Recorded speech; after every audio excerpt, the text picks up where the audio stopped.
نسأل الله تعالى أن يرزقنا الإخلاص في النية والقول والعمل. أما بعد. Tuan-tuan, puan-puan muslimin dan muslimat yang dirahmati Allah Subhanahu wa taala, pertama-tama sekali sama-sama kita menghadirkan diri ke majlis ilmu, lalu kita ikhlaskan niat kerana Allah Subhanahu wa taala.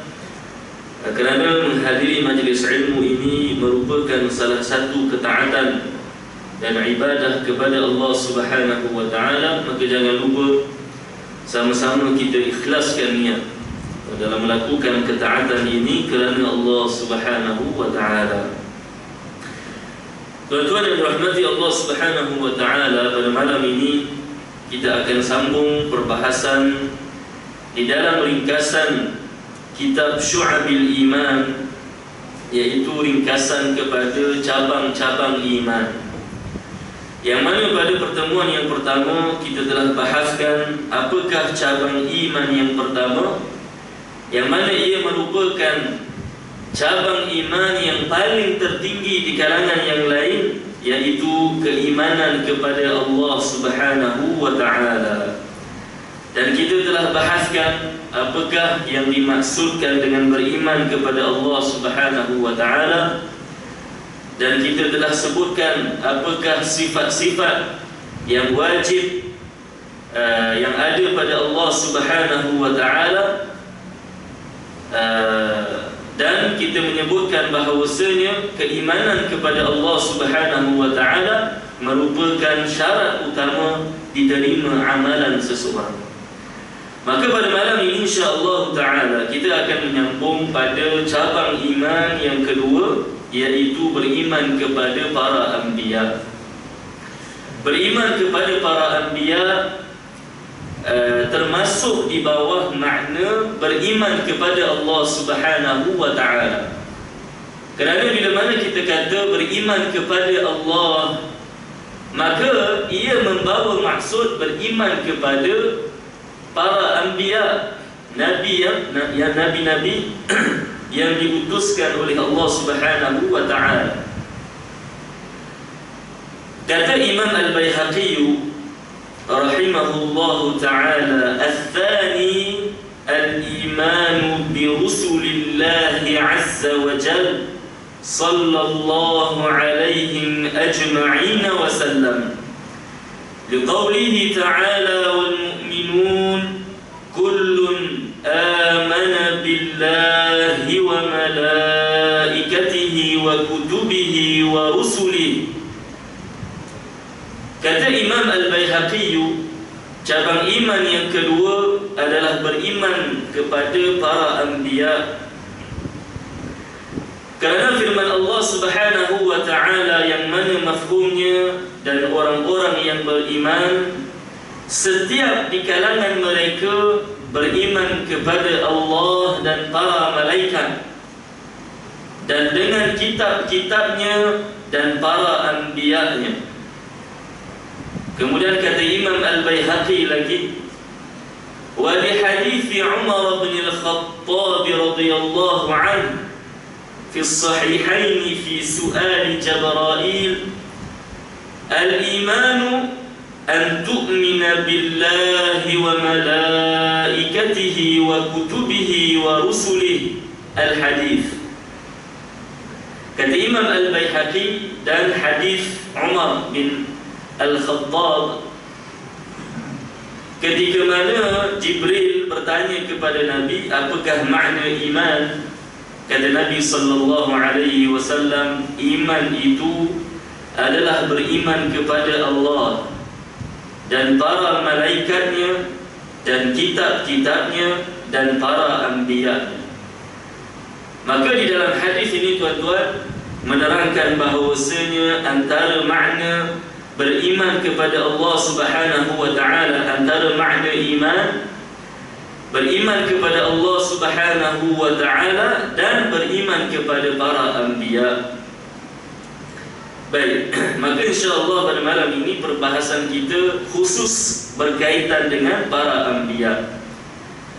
Perkara yang pertama yang perlu kita tahu tentang para anbiya, Yang pertama adalah para anbiya, semua mereka datang dengan agama Islam.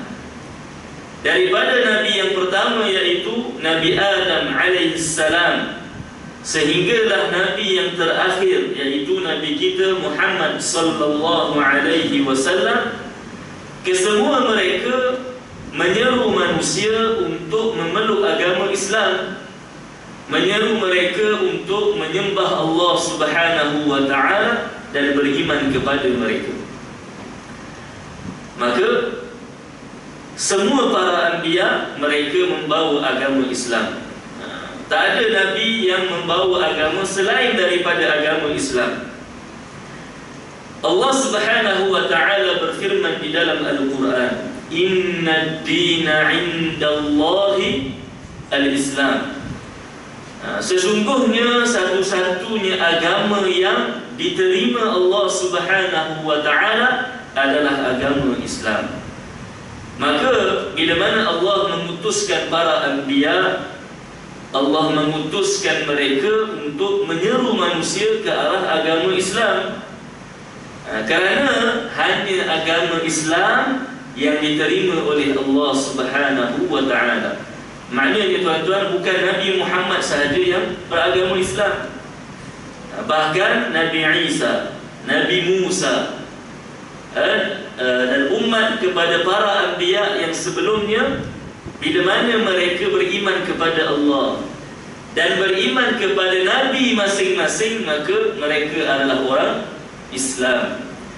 Maka mereka yang beriman kepada Nabi Muhammad, mereka bersaksi bahawasanya La ilaha illallah, tiada Tuhan melainkan Allah, wa anna Muhammadan Rasulullah, dan Nabi Muhammad itu pesuruh Allah.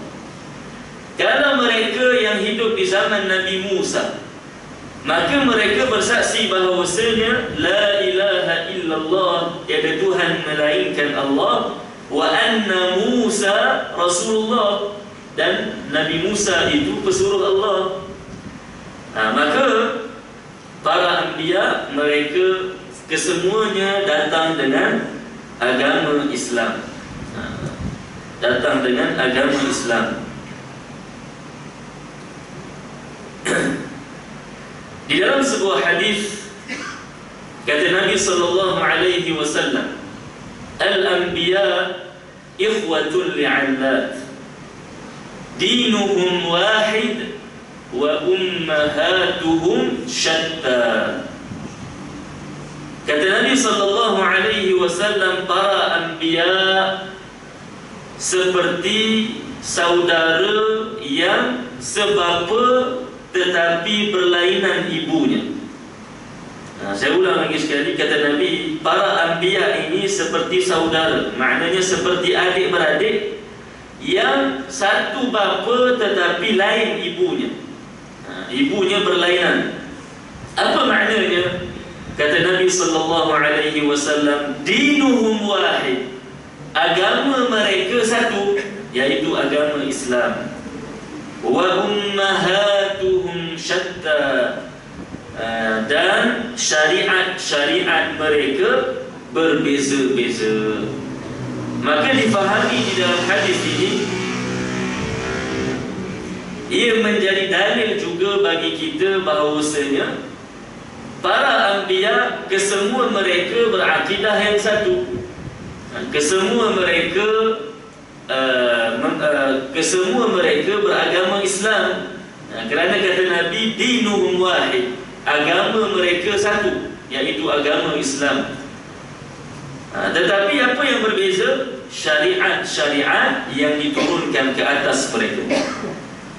Maka syariat yang diturunkan ke atas Nabi Adam alaihissalam berbeza dengan syariat yang diturunkan ke atas Nabi Idris alaihissalam, dan syariat yang diturunkan ke atas Nabi Musa berbeza dengan syariat Nabi Isa sallallahu alaihi wasallam, dan begitu juga dalam syariat Nabi Isa berbeza dengan apa yang diturunkan ke atas Nabi Muhammad sallallahu alaihi wasallam. Dan bila mana kita kata syariat, tuan-tuan, maka ia bermaksud hukum hakam. halal dan haram. Apa yang halal di zaman Nabi Adam boleh jadi ianya haram di zaman Nabi selainnya. Seperti mana Allah Subhanahu wa ta'ala menghalalkan ke atas Nabi Adam mengahwinkan anaknya sesama sendiri, dan ianya halal di dalam syariat Adam alaihissalam. Maka Nabi Adam alaihissalam mengahwinkan anak-anaknya sesama sendiri. Kerana isteri Nabi Adam ini, tuan-tuan, setiap kali bersalin, maka Hawa ini dia akan bersalin kembar. Bila bersalin akan keluar secara berpasang-pasangan lelaki dan perempuan. Maknanya kembar yang pertama lelaki dan perempuan. Lelakinya Qabil. Bila datang kandungan yang kedua, kelahiran yang kedua, maka datang pasangan kembar yang kedua juga berpasang-pasangan lelaki dan perempuan. Habil dan pasangan perempuan, pasangan kembar perempuannya. Maka begitulah setiap kali Hawa bersalin, maka Hawa ini setiap kali bersalin, Hawa akan melahirkan seramai 20 pasang kembar. Jadi semua sekali berapa orang, tuan-tuan? 40 orang anak kepada Nabi Adam alaihissalam. Maka baginda diizinkan untuk mengahwinkan anak mereka, anak baginda sesama sendiri, dengan cara mengahwinkan lelaki daripada pasangan kembar pertama dengan perempuan daripada pasangan kembar yang kedua. Maknanya dia cross, teman-teman, dia bersilang.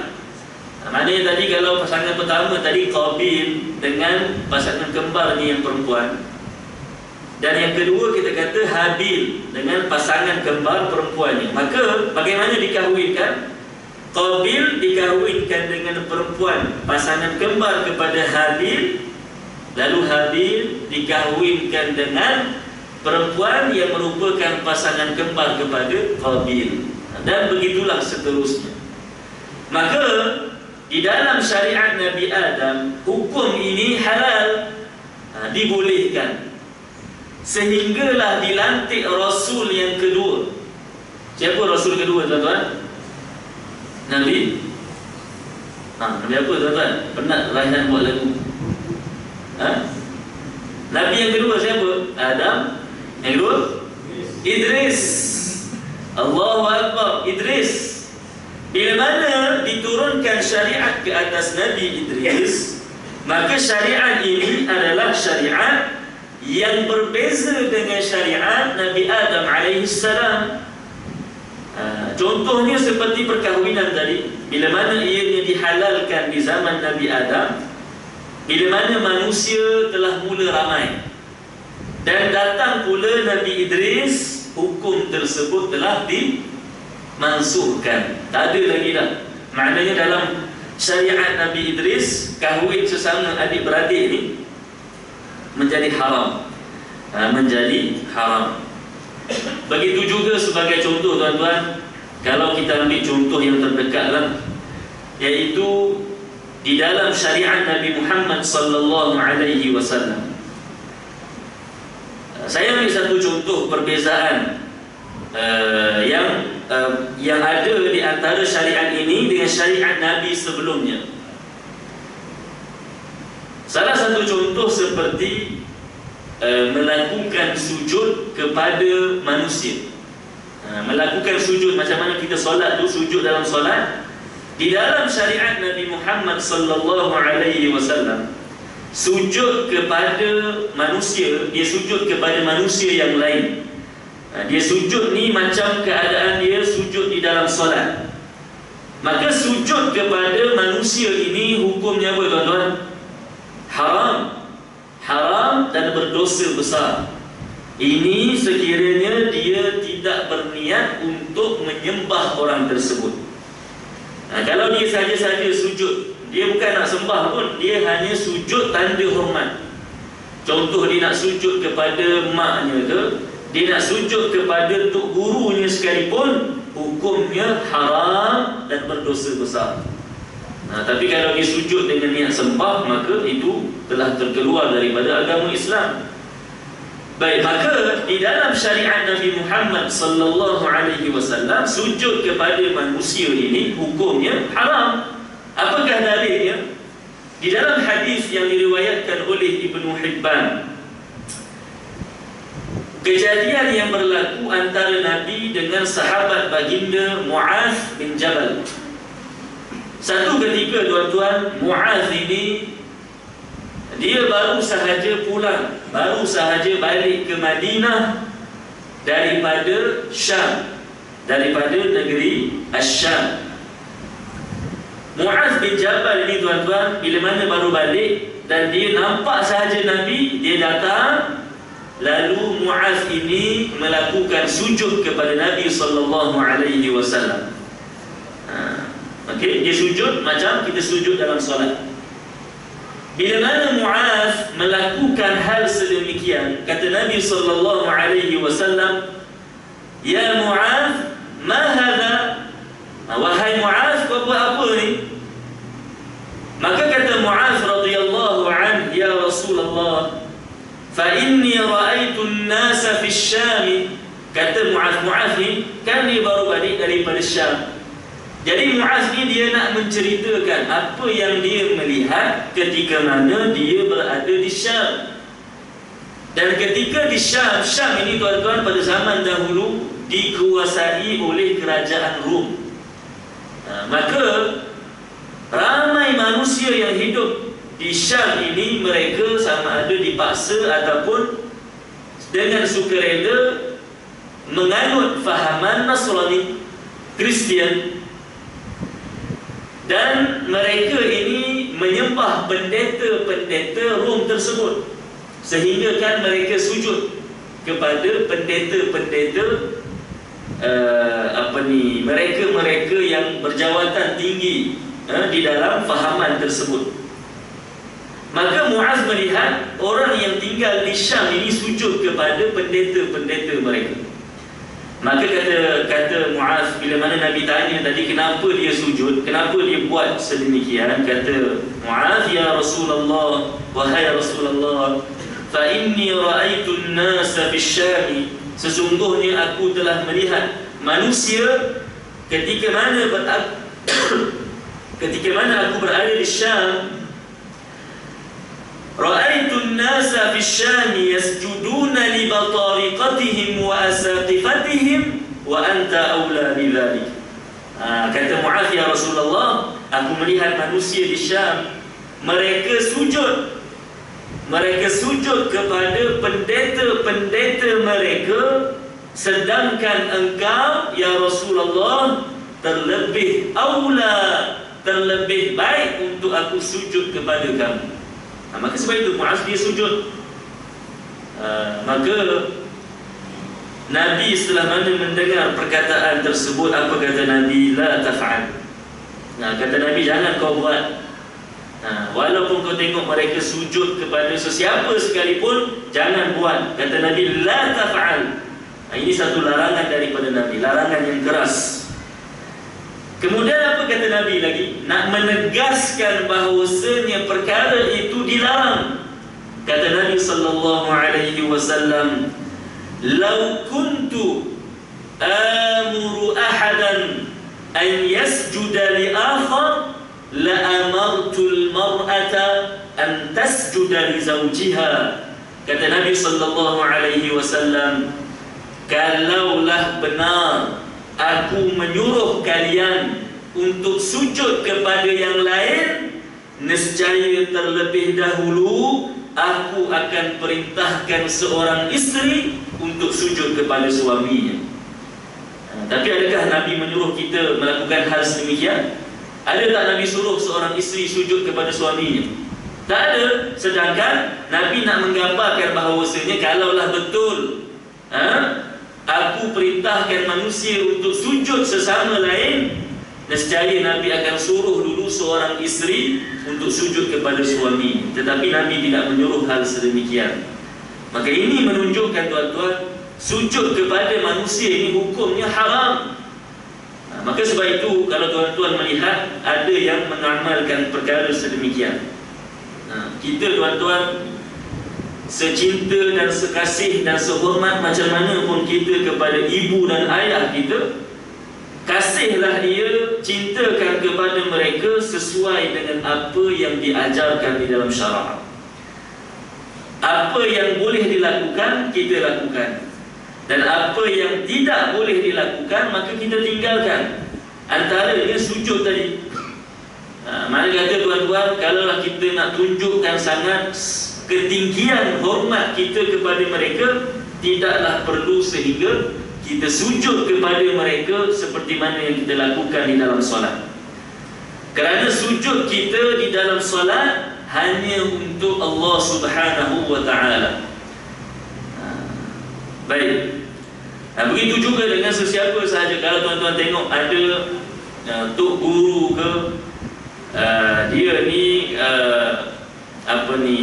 pengamal mana-mana tarikat ke, ataupun yang mendakwa konon-kononnya bertasawuf, lalu membenarkan anak muridnya sujud pada kakinya, maka ketahuilah bahawasanya dia melakukan perkara yang haram dan termasuk di antara dosa-dosa besar. Baik. Maka sujud kepada manusia ini hukumnya haram di dalam syariat Nabi Muhammad sallallahu alaihi wasallam.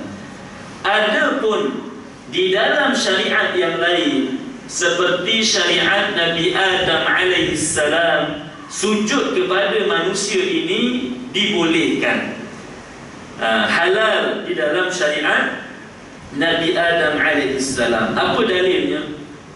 Di dalam surah Al-Baqarah, ayat yang kita dah biasa dengar tuan-tuan, kata Allah Subhanahu wa ta'ala, wa idh qulna lil malaikati isjudu li Adam fasajadu illa iblis aba wastakbara wa kana minal kafirin.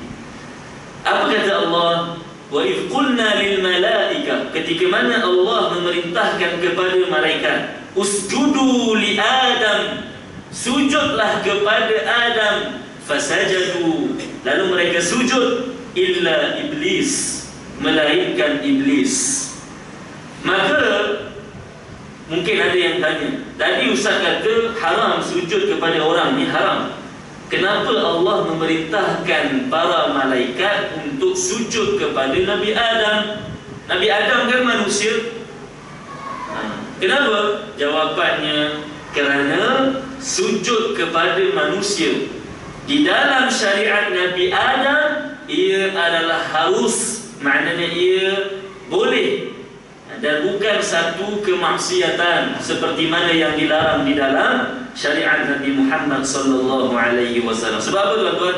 Sebab tak mungkin apa yang Allah perintahkan dalam Al-Quran itu perkara yang dilarang. Kalaulah sujud itu haram di dalam syariat Nabi Adam, nescaya Allah tidak perintahkan malaikat untuk sujud kepada baginda. Maka ini menunjukkan perbezaan syariat di antara Nabi dengan di antara Rasul dan Rasul yang lain. Maka perkara yang pertama yang kita dah sebutkan, iaitu para anbiya kesemuanya beragama Islam, berakidah yang sama. Semuanya berakidah yang satu, tetapi berbeza dari sudut hukum dan hakamnya. Baik. Perkara yang kedua yang berkaitan dengan para anbiya. Para anbiya, kita seringkali mendengar mereka ini maksum. Apa makna maksum ini tuan-tuan? Maksum ini ia datang daripada perkataan al-ismah. Bila mana al-ismah itu ada pada seseorang, maka dia adalah orang yang maksum. Dan ini adalah sifat yang Allah Subhanahu wa ta'ala berikan kepada para anbiya. Maka bila mana kita kata para anbiya mereka ini maksum, apa maknanya? Maknanya mereka wajib terpelihara daripada tiga perkara. Mereka wajib dijauhkan, disucikan daripada tiga perkara tersebut. Yang pertama, bila mana kita kata maksum, maknanya para anbiya mereka terpelihara daripada kekufuran. Maknanya tuan-tuan, semua para anbiya daripada Nabi Adam alaihissalam sehinggalah Nabi Muhammad sallallahu alaihi wasallam, tidak ada di kalangan mereka yang pernah melakukan kekufuran. Tidak ada di kalangan mereka yang pernah menyembah berhala. Bahkan daripada kecil lagi mereka diilhamkan oleh Allah Subhanahu wa taala untuk beriman kepada Allah Subhanahu wa taala. Maka tidak ada di kalangan para anbiya yang pernah melakukan kekufuran. Mustahil. Ianya mustahil. Barang siapa yang mengatakan para anbiya ini mereka pernah berlaku kekufuran kepada mereka, maka orang seperti ini dia telah mendustakan sifat maksum yang ada pada para anbiya. Dan para anbiya ini tuan-tuan, bila mana kita kata maksum, maknanya terpelihara daripada kekufuran, dosa besar dan dosa-dosa kecil sebelum dan selepas kenabian. Bukan maknanya lepas dah dilantik menjadi nabi sahaja mereka maksum, tidak. Bahkan maksum ini sejak sebelum daripada mereka dilantik menjadi nabi lagi. Sebagai contoh, Nabi Muhammad sallallahu alaihi wasallam, Nabi dilantik menjadi rasul pada usia berapa tuan-tuan? Nabi dilantik menjadi rasul pada usia 40 tahun. Baik, sebelum 40 tahun tu, waktu Nabi umur 30, 20, umur 10 tahun, adakah Nabi sallallahu alaihi wasallam, ataupun kita kata sebelum Nabi dilantik menjadi rasul, Nabi beragama Islam, Nabi beriman kepada Allah Subhanahu wa taala. Kerana mungkin ada yang bertanya, Ustaz, kalau Nabi dilantik menjadi rasul pada usia 40, habis sebelum 40 tu Nabi buat apa? Nabi beriman kepada siapa? Jawapannya, Nabi beriman kepada Allah Subhanahu wa taala sebelum baginda menjadi rasul lagi, kerana Allah mengilhamkan perkara tersebut ke atas para anbiya. Maka kata ulama, jadi apa beza sebelum dengan selepas dilantik menjadi nabi? Bezanya apa dia? Sebelum dilantik menjadi nabi, Rasulullah sallallahu alaihi wasallam telah pun beriman kepada Allah, memahami usuluddin, perkara yang asas di dalam keyakinannya terhadap Allah Subhanahu wa taala. Semua itu dah ada pada Nabi sallallahu alaihi wasallam. Cuma bezanya, setelah mana Nabi dilantik menjadi rasul, ketika itu barulah Nabi diwahyukan dengan hukum hakam secara terperinci. Apakah yang halal, apakah yang haram, difardukan ke atas baginda salat, puasa, zakat, haji dan perkara-perkara yang lain. Maka ini perbezaannya. Sebelum, maknanya bukan bermaksud tuan-tuan, bila mana kita kata Nabi jadi rasul umur 40, bukan maknanya 40 tu baru Nabi start jadi orang Islam. Tidak. Nabi beragama Islam sejak daripada kecil. Habis tu yang lepas 40 Nabi buat apa? Lepas 40 itu Nabi diwahyukan dengan hukum hakam secara lebih terperinci.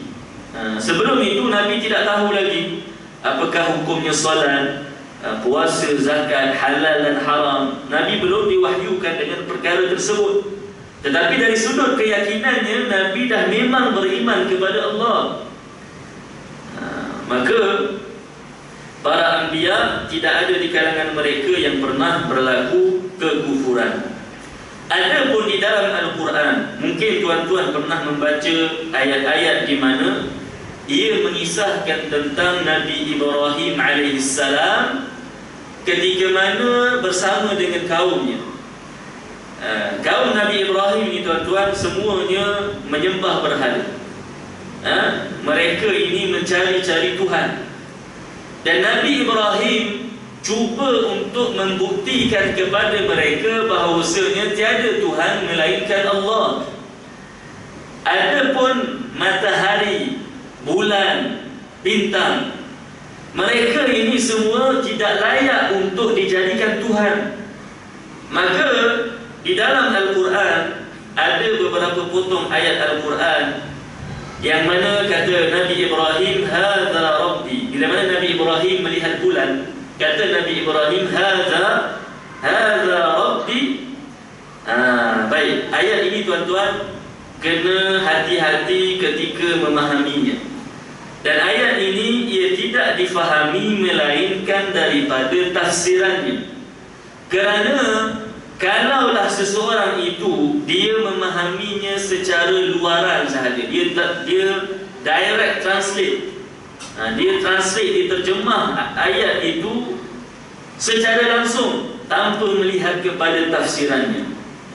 Kata Nabi Ibrahim setelah mana melihat bulan, hadza rabbi. Kalau kita nak terjemahkan hadza rabbi ni tuan-tuan, seolah-olah ia membawa makna ini Tuhan aku.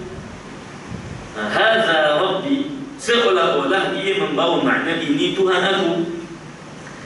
Tetapi tidaklah dimaksudkan di sini bahawasanya Nabi Ibrahim pernah mengaku bintang-bintang itu sebagai Tuhan baginda.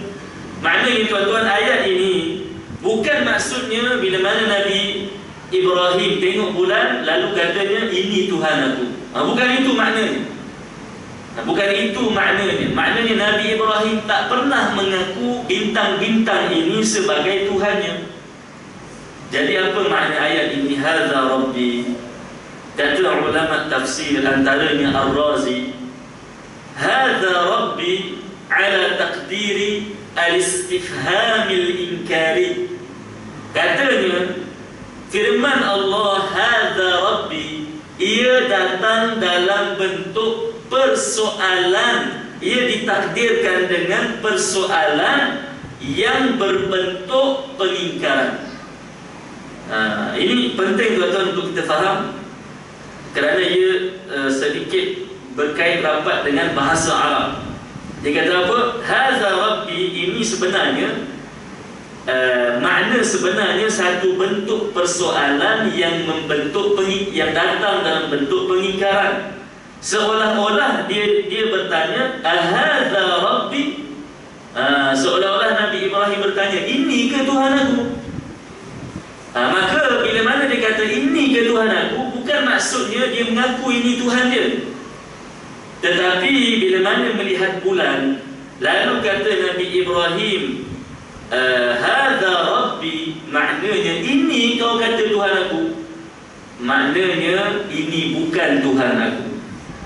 Jadi ayat ini tuan-tuan, ia sebenarnya bukan satu pengakuan daripada Nabi Ibrahim. Sebab apa tuan-tuan kita sebutkan perkara ini? Kerana sebahagian orang yang nak belajar tafsir Al-Quran, dia nak belajar Al-Quran, kemudian dia nak cuba memahami Al-Quran, lalu dia baca tafsir tanpa berguru.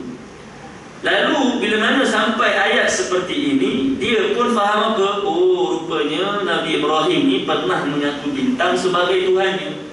Oh, rupanya Nabi Ibrahim lepas bintang dah hilang, datang pula bulan. Oh, baginda dulu pernah menyembah bina bulan pula. Lepas dah hilang bulan, datang pula matahari. Hadza rabbi, hadza akbar. Ini Tuhan aku, ini yang lebih besar. Jadi dia faham, oh maksudnya lepas tu Nabi Ibrahim sembah matahari pula. Maka kefahaman seperti ini tuan-tuan telah menyalahi makna maksum yang wajib disifatkan ke atas para anbiya. Kerana apa tuan-tuan? Kerana kalaulah seseorang itu mengatakan Nabi Ibrahim pernah sembah bulan, pernah sembah bintang, pernah sembah matahari, maka dia mendakwa seolah-olah Nabi Ibrahim pernah kufur kepada Allah Subhanahu wa taala. Maka ini sangat bahaya. Maka sebab itu sekiranya kita faham apakah makna maksum, iaitu para anbiya dipelihara daripada segala kekufuran, maka pasti kita tidak akan salah faham pada makna ayat-ayat tersebut. Baik. Kemudian bila mana antara makna maksum, para anbiya mereka terpelihara daripada dosa-dosa besar. Para anbiya mereka terpelihara daripada dosa-dosa besar. Baik, jadi di sini tuan-tuan ada satu benda yang saya nak memberi peringatan kepada diri dan kita semua. Bila mana kita kata tuan-tuan Nabi ini maksum, dipelihara daripada kekufuran, dan yang kedua dosa-dosa besar, maka tuan-tuan hati-hati kalau tuan-tuan ada mendengar orang yang berkata Nabi Yusuf alaihissalam pernah ada kehendak untuk melakukan zina. Ini juga tuan-tuan akibat salah faham daripada ayat Al-Quran. Kerana apa tuan-tuan? Kerana saya baru sahaja mendengar kuliah yang disampaikan oleh salah seorang ustaz di sebuah masjid. Dia mengatakan bahawasanya Nabi Yusuf alaihissalam pernah ada kehendak, rasa nak berzina itu pernah berlaku kepada Nabi Yusuf alaihissalam. Kalau tuan-tuan cuba faham makna maksum, iaitu mereka terpelihara daripada dosa-dosa besar, adakah layak untuk kita kata Nabi ini dia pernah rasa nak berzina? Adakah layak untuk kita kata Nabi Yusuf pernah ada keinginan untuk melakukan zina? Tidak layak sama sekali. Kalau tidak, apa makna maksum ke atas para anbiya? Dan ini berpunca daripada salah faham daripada ayat Al-Quran di dalam surah Yusuf. Di dalam surah Yusuf kata Allah Subhanahu wa ta'ala, وَلَقَدْ هَمَّتْ بِهِ وَهَمَّ بِهَا لَوْلَا أَنْ رَأَى بُرْهَانَ رَبِّهِ. Dalam ayat ini tuan-tuan, ia mengisahkan tentang Nabi Yusuf dengan isteri tuannya, Abdul Aziz. Abdul Aziz ini dia ada seorang isteri, dinamakan dalam Al-Quran Imra'atul Aziz, isteri kepada Abdul Aziz. Nabi SWT. Baik, kita stop dulu kan? Boleh sambung sikit lagi? Baik. Jadi ataupun dengan isteri kepada Abdul Aziz ini, dalam sesetengah riwayat disebutkan namanya Zulaikha. Maka dalam ayat ini mengisahkan Zulaikha ini perempuan ataupun isteri kepada Abdul Aziz.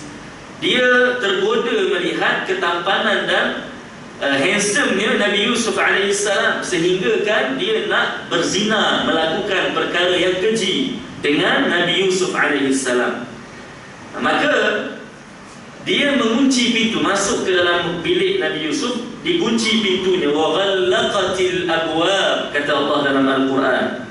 Maka bila mana Zulaikha, wanita itu, menghampiri Nabi Yusuf dan cuba untuk menggodanya, maka di sini kata Allah, wa laqad hammat bih, maksudnya dan wanita itu berkeinginan untuk melakukan perkara yang keji tersebut. Wa hamma biha laula ra'a burhana rabbih.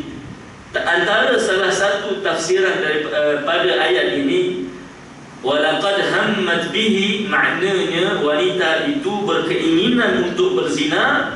Wa hamma biha, dan Nabi Yusuf berkeinginan untuk menolaknya.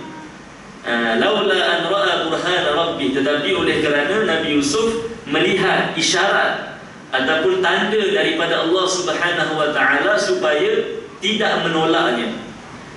Maka Nabi Yusuf bila digoda itu, Nabi Yusuf tak tolak perempuan itu, bahkan Nabi Yusuf lari ke arah pintu. Dan ini juga kerana hikmah. Kerana apa tuan-tuan? Kalaulah Nabi Yusuf tolak, boleh jadi Nabi Yusuf akan menolak dan menyebabkan pakaian hadapan wanita itu akan terkoyak, dan ini orang akan sangka Nabi Yusuf yang nak buat kekejian tersebut kepadanya. Tetapi Allah dah berikan isyarat dan tanda supaya jangan tolak, tetapi lari. Maka Nabi Yusuf lari ke arah pintu wanita tadi yang datang daripada arah belakang dan menarik Nabi Yusuf sehingga terkoyak bahagian belakang bajunya. Lalu bila mana dibuka pintu, datanglah suami wanita ini, Abdul Aziz. Ketika itulah ketika mana nak dihukumkan. Maka ada yang berkata, nak tahu siapa yang berdusta, siapa yang benar, tengok pakaian siapa yang terkoyak. Kalau terkoyak, tengok bahagian depan ke bahagian belakang yang terkoyak. Kalau yang terkoyak itu bahagian hadapan, maknanya Nabi Yusuf ni kita tengok. Kalaulah yang terkoyak itu bahagian hadapannya, maka dialah yang melakukan kekejian tersebut. Tetapi kalau yang terkoyak itu bahagian belakangnya, maka yang nak buat jahatnya siapa? Wanita tersebut. Maka bila mana dilihat, tengok baju Nabi Yusuf yang terkoyak di arah belakang. Maka dalam ayat ini menerangkan bahawasanya Nabi Yusuf alaihissalam sama sekali tak pernah berniat untuk berzina. Maka tuan-tuan hati-hati dengan ayat dan tafsiran pada ayat ini, supaya kita tidak menisbahkan dosa besar ke atas Nabi Yusuf alaihissalam, kerana para anbiya kesemuanya maksum daripada melakukan dosa-dosa besar. Maka kita berhenti sampai di sini dahulu. InsyaAllah sambungannya kita akan sambung pada pertemuan yang akan datang. Aqulu qawli hadza wa astaghfirullah li wa lakum wa lisairil muslimin wal muslimat. Barakallahu fikum. Assalamualaikum warahmatullahi wabarakatuh.